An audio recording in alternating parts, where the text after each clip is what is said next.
اعوذ باللہ من الشیطان الرجیم، بسم اللہ الرحمن الرحیم۔ السلام علیکم، میں ہوں ڈاکٹر محمد افتخار۔ آج کا جو ہمارا ٹاپک ہے وہ بکری کے ڈسٹوکی پہ موجود ہے۔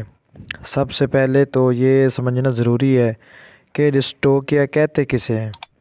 واضح حمل یا ولادت کا مرحلہ لمبا ہو جائے یا پیدائش کا عمل مشکل ہو جائے جو کہ بغیر انسانی مدد کے مکمل نہ ہو سکے تو ایسی مشکل زچگی کو ڈسٹوکیا کہتے ہیں۔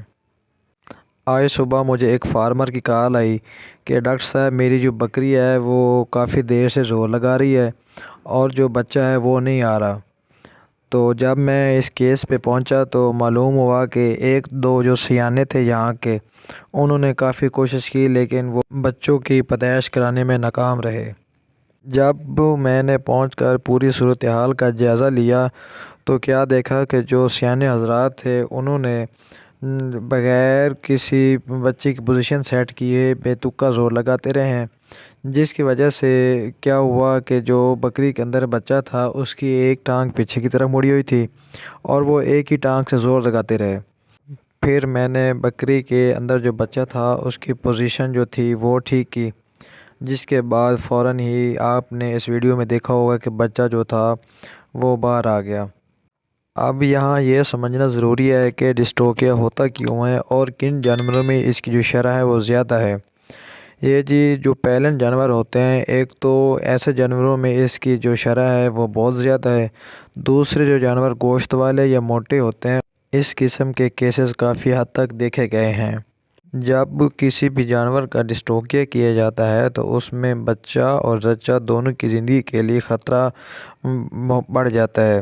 اس لیے ضروری یہی ہے کہ کسی سیانے یا خود کوشش کرنے کی بجائے کسی تجربہ کار ویٹرنری ڈاکٹر کو بلا کر اس مسئلے کا حل کرایا جائے، وگرنہ اس کے آپ کو کافی بھیانک نتائج بھگتنے پڑ سکتے ہیں، جس میں بچے کی اندر ڈیتھ یا ماں اور بچہ دونوں کی ڈیتھ شامل ہے۔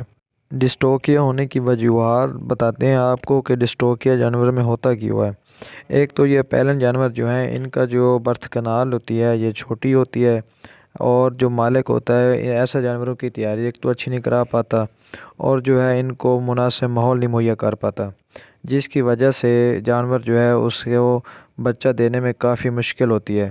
آپ حضرات کو ایک بات بتاتا چلوں کہ پیدائش کے دوران 95% بچے انٹیریئر پریزنٹیشن یعنی اگلی ٹانگوں اور سر کے رخ پیدا ہوتے ہیں، جبکہ 5% بچے پوسٹیریئر پریزنٹیشن یعنی پچھلی ٹانگوں کے رخ پیدا ہوتے ہیں۔ اس لیے یہ جاننا ضروری ہے کہ بچے کے پیدائشی رخ طبی ہے یا غیر طبی۔ اس کے بعد آپ نے فیصلہ کرنا ہے کہ ہمارا جو جانور ہے یہ خود بخود بچہ دے دے گا یا ہمیں کسی ڈاکٹر کو بلانے کی ضرورت ہے۔ جب بھی آپ کے جانور کے دن سونے کے قریب آئیں تو آپ وقتاً فوقتاً اپنے جانور کا معائنہ کراتے رہا کریں۔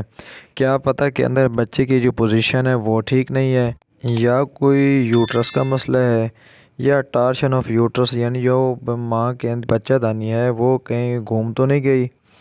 ہم نے آج آپ کے ساتھ جانوروں کا جو ڈسٹوکیا ہے اس کی چند معلومات شیئر کی اور ایک ڈسٹوکیا کا چھوٹا سا کیس بھی آپ کو کر کے دکھایا۔ ہم آپ کے ساتھ روز اچھی سے اچھی معلومات شیئر کرنے کی کوشش کرتے ہیں۔ دعاؤں میں یاد رکھیے گا۔ ہم اپنے نئے آنے والے ٹاپک کے لیے آپ سے اجازت چاہیں گے، تب تک کے لیے اللہ نگہبان۔